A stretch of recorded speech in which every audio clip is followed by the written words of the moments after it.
Magandang umaga po sa inyo mga kabayan. Meron po akong kwento.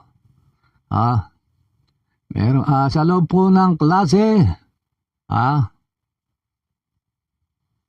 meron pong guro na nagtatanong sa mga estudyante kung sino makakasagot, itaas ang kanilang mga kamay. Sabi ng guro, ano ang title ng pambansang awitin ng Pilipinas? Alang nagtataas ng kamay pero merong isa nagtaas ng kamay. Sumagot yung estudyante. Sabi ng estudyante, Bayang Magiliw po. Natawa lang yung teacher, pati yung kanyang mga klase.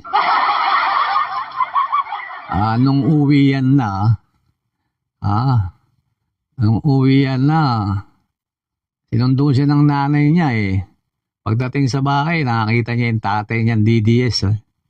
Sabi niya, Tay, sabi mo, yung pambansang awit ng Pilipinas, Bayang Magiliw. Sabi nung DDS na tatay, yun sabi ni Senator Bato Kaya kayo mga DDS, wag puro mga DDS vloggers pinapanood nyo. Sabit kayo yan. Panoorin nyo rin yung mga BBM vloggers, para hindi kayo sumasabit. Nadadamay pa yung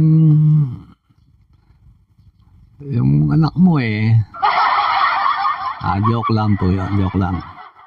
Okay mga kababayan, pag-usapan natin itong yung pagtatanggol ng mga inayupak na to doon sa Chinese spy. Todo tanggol itong si Atty. Topacio. Ako'y nagtataka na kay Atty. Topacio. Itong mga kliyente niya, mga kabayan. Yung amoy Duterte itong mga kliyente niya, di ba? Tulad itong si Cassandra Ong. Di po ba? Ito yung parang boss ako doon sa Porac, Pampanga, doon sa Pogo. Yung sinamahan ni Atty. Harry Roque doon sa Pagcor, mga kabayan. Ngayon ay dinideny ni Harry Roque na hindi raw siya ang abogado ng Lucky South 99. Saan ba matatagpuan yung South? Saan bang banda yung South, mga kabayan? Di ba bandang Mindanao yan? Itong si Atty. Topacio, sinasabi na bias daw, Sinasabi daw agad ng mga investigador na spy, parang public by publicity yata. Ganun na nga. Ganun nga. Ano ba yung sinabi ko?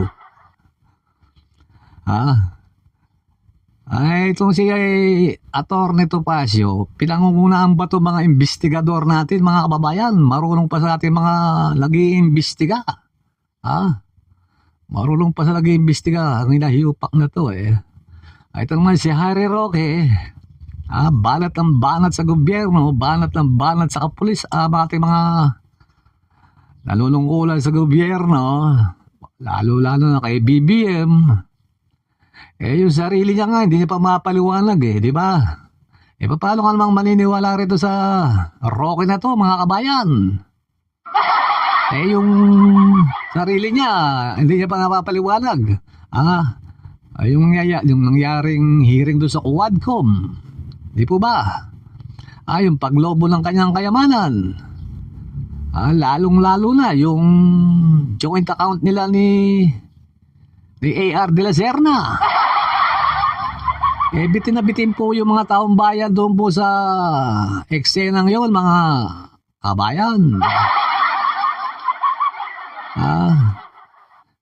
Bitin na bitin. Hindi pa po nila lalalaman kung ano pa po yung nilalaman ng joint account na yun ni Atty. Harry Roque tsaka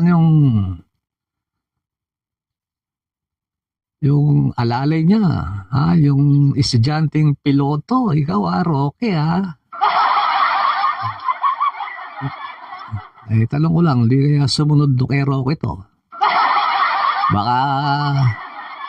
Baka nandun na naman, minamasay si Atty. Harry Roque, sarap buhay. Ay, naku naman. Iba na yung makapili ngayon, di ba mga kababayan? Nung unang panahon, nung World War II, nung sinakop tayo ng mga sundalong Hapones, yung mga kabataan, tanong niyo po yan doon sa inyong mga lolo at lola. Yung mga umabot doon sa panahon ng gera ng panahon ng Hapon, kung alam niyo lang. Ito ayon sa ating mga matatandang lola. Noong panahon ng Hapon, yung mga makapili daw nakataklob ng bayong. Alam niyo yung bayong? Yung bayong, yung kupi, yung tawag doon kupi. Hindi plastic yun mga sinalansan sa kanya yun, kupi. Basta tawag doon, bayong. Bala kayo kung isipin nyo, basta yung bayong. Isusunod nila sa ulo yun, tapos may butas na, dalawang maliit na butas yun, mga kabayan. Tapos, yun na yung anong ituturo niya, yung mga lumalaban sa mga Hapon, sa mga sundalong Hapon, na kumukontra doon sa mga Hapon. Ituturo niya, kunyari may nahuli yung mga Hapon, nakapila yung mga Pilipino, o ituturo ng makapili kung sino yung lumalaban sa kanila. Yung nagre-rebelde, ganun. Ngayon hindi na pinagtatanggol ba? Harap-harapan, nagpapa-interview pa. Ay, naku talaga, ano kaya mangyayari niyan, mga kababayan? Kailan kaya matatapos itong buwakan ng pamumulitika? Mga politika, mga korupsyon.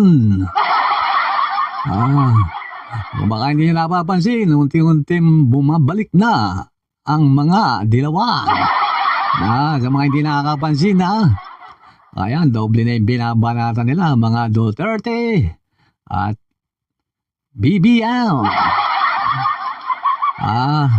Baka hindi nyo napapansin, babantayan nyo, mga kabayan. Baka unti-unti na kayong kalat, nasa taas naman sila. Inunti-unti po yata nila parang ganun yung napapansin ko ngayon magkakaroon ng rally Kaya ang rally ngayon para siguro sa impeachment ni Vice President Sara Duterte. Yung isa doon sa Baygam.